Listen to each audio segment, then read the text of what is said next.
So it is a real pleasure to be here and address you on this very, very important topic. I would like to thank and congratulate the committee for organizing this important and inspiring event.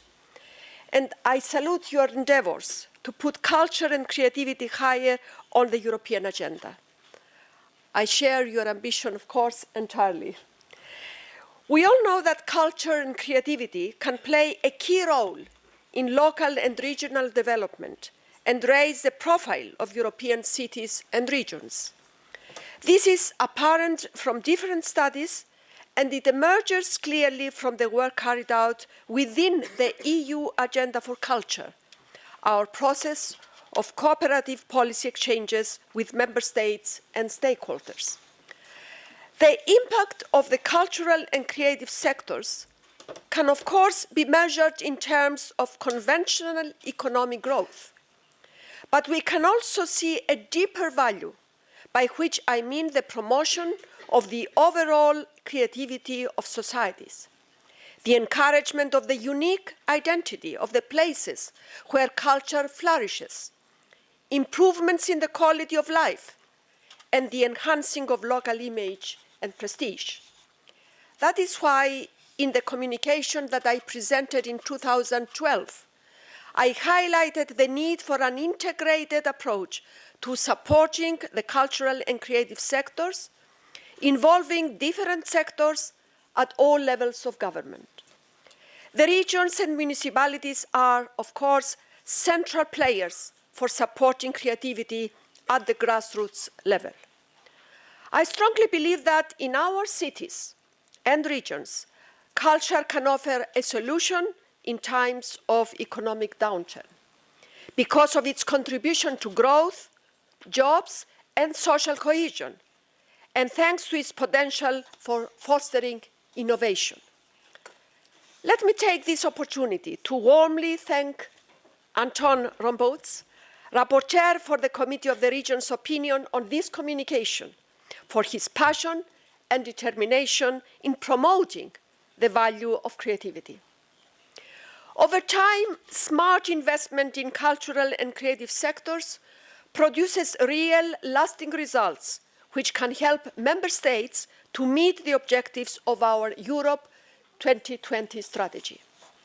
With almost 1 million enterprises, the cultural and creative sectors represent 4.5% of the total business economy in Europe. And they employ, of course, millions of people, mostly in small companies, and provide work to many self-employed persons. Unlike other segments of the economy, these industries have shown great resilience in the face of the crisis, and most of them continue to grow. This is particularly true of urban areas, where investment in culture has often improved the fortunes of cities and towns by radically changing their image, improving social cohesion, and boosting the local economy. I just mentioned a few of these details. In Amsterdam, for example, 7% of jobs come from the creative sectors. And in Helsinki, they represent 9% of business turnover. Our European capitals of culture are the best proof of the capacity of culture and creativity to transform economies and societies. Becoming a European capital of culture sets in motion a long-term process that can change a city and an entire region. A rise in tourism, urban regeneration, and development are just some of the positive effects, not to mention the spillover effects on other sectors that bring long-term economic and social benefits. I'm thinking, for example, of tourism. And I know that most of the cultural capitals of Europe have increased their tourism in a matter of a couple of years. Cities like Marseille of last year, Liverpool, Bilbao, Leeds can testify to this. Their example makes a strong case for investing in culture for the healthy economic and social development of our regions. This This month, I launched the European Union's new Creative Europe programme with a 9% increase in funding. Well, I heard criticism about this small increase, but let us not forget that the whole of the European budget has been decreased for the first time ever. And only 3 programs have obtained an increase. And I must say 2 of them are under my responsibility. Education, 40% increase, culture, 9%, and of course, I am also responsible for a small part of the Horizon 2020, which has also got an increase. So, yes, it is a smaller increase than we suggested. We suggested a 37% increase, but still it is an increase. Now, the main objective of this Creative Europe programme is to foster innovation, audience building, and the development of new business models, and to strengthen the financial capacity of these sectors, in particular small and medium-sized entities. One of our most ambitious innovations is a new loan guarantee for the cultural and creative sectors, which complements our traditional support based on grants. Our goal is to give European cultural operators easier access to bank loans. The new guarantee facility will come into force gradually because of the budget. It will provide guarantees to banks operating in or trying to enter these sectors.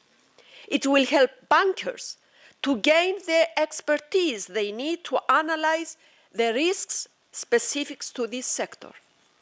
As each euro spent is multiplied several times and reinvested, this instrument will have a much stronger impact than the simple allocation of grants. Of course, Creative Europe is not the only source of funding for the cultural and creative sectors. Other EU funding programs such as Erasmus+, COSME, and Horizon 2020 will also support skills development, entrepreneurship, research, and innovation. And our structural and investment funds, still the EU's best funded instruments, remain open to the cultural community as well as national, regional, and local authorities. We have evidence that regions and cities that have promoted the cultural sectors under broader cross-sectoral strategies have met with success. Therefore, the EU will continue to promote smart investment in the cultural and creative sectors through the structural and investment funds for this period of 7 years. Member States are currently working with the European Commission to establish priorities for their partnership agreements and operational programs. And I must say that a few months ago, I addressed a letter to all ministers who are responsible for structural funds, encouraging them to include in their agreements priorities in the sector of culture.